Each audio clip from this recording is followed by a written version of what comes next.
Our journey in Cafarnaum continues in the great Galilean ministry. We're going to study 3 C's, the compassion and caring that Jesus had in the healing ministry. We're going to talk about a centrifugal faith that Jesus had that confirmed his ministry, and then we will talk about cultivation of the word from within. First, let's talk about the compassion that Jesus had. There are over 35 miracles Jesus performed, and many of them are recorded in the book of Matthew, from the healing of individuals to the wonderful bringing power to different situations. And the ministry of Jesus was all about compassion and caring.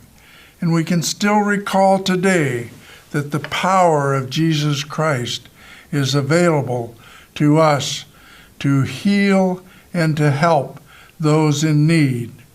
And what wonderful stories there are as we study this section, as Jesus would heal many people, and he would take people to special natural places where the power of God was demonstrated. And so, in the summary of the caring and curing of ministry of Jesus, let us never forget that the power of the Holy Spirit and the power of Jesus is available to us today as we face challenges in our life concerning the healing ministry. And then Jesus was about a centrifugal faith rather than a centripetal faith. The Jewish faith was centripetal, meaning joining inward. And you had to be born into the Jewish faith to become a part of the Jewish faith. And Jesus would come and instruct his disciples to go 2 by 2 wherever the need existed, and to reach the Gentiles as well as the Jews with the word of Jesus Christ. In a centrifugal faith, we will always remember the story where Jesus talked about the fields are white with harvest.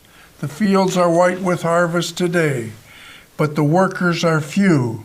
And so we need, as followers of Jesus Christ, to be workers in the field.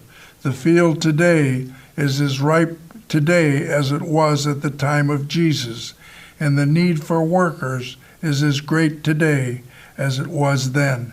And so as disciples of Jesus, we need to be confirming his ministry and sharing 2 by 2 with our neighbors the good news of the word of Jesus Christ. And then the final C in this section of Cafarnaum is cultivation of the word and being clean within.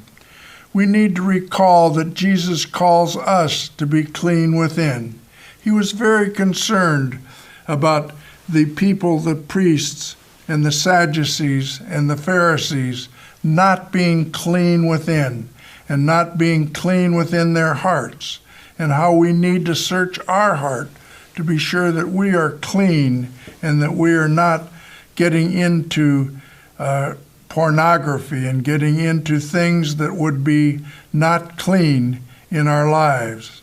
And so as we need to be clean within, Jesus wants us to have a cup that is clean within, and that we want to cultivate the word.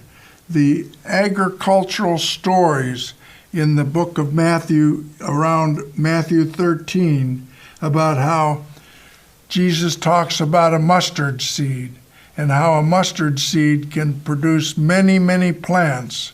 And that is how we are to be cultivating his word, or the whole idea of weeds, and that we all know the story of the weeds, where seeds were planted and some fell on rocks and some fell among the weeds, but some fell on good soil. And we want our hearts as disciples of Jesus to be good soil. And we want those seeds of Jesus and his teachings to be good soil that will bloom and grow and multiply, and how if seeds are put on good soil, they will be multiplied 10, 100, multiplied many times. And we see this in our ministries today, where as we move on to college campuses and as we move on to our churches, that we want them to be seeds of cultivation. Seeds were planted for people to really grow. And that is what the life of Jesus is about, is helping us to become his people in this world and to grow and approach the person that Jesus called us to be. And so the Capernaum ministry continues, but the cultivation of his word, being clean within, remembering the great, great miracles that Jesus accomplished. We have much to learn from this phase of Jesus' ministry, and we will now move forward in our next study to the conclusion of the Galilean ministry. And this is the great, great teaching ministry of Jesus Christ, and how we need to be studying constantly his word and learning from the great Galilean ministry. How great thou art.